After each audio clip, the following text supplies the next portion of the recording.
Здравейте! Днес искам да ви разкажа за коластрата.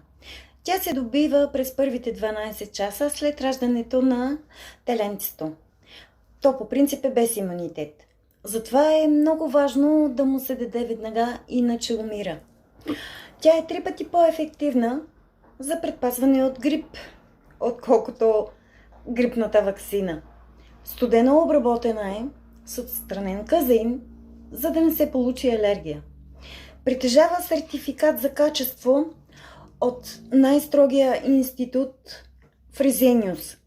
Може да се дава дори на бебе след 3-месечна възраст. Да ви разкажа и моята история.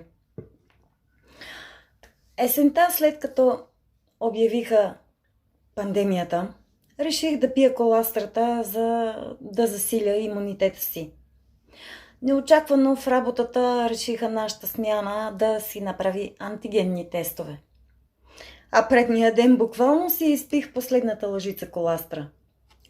Направих теста и зачаках. След 20 минути дойде и резултата. Оказа се, че антителата ми са повишени, което означава, че имам силен имунитет или съм преболедувала.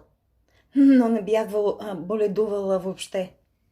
Много се зарадвах от видяното и продължих да работя без притеснения. Ако съм ви била полезна, може да споделите видеото, за да стигне до хора, които имат нужда от помощ за себе си или близките. Абонирайте се за канала ми. В него ще качвам информация за много от продуктите на нашата компания. Желая ви хубав ден!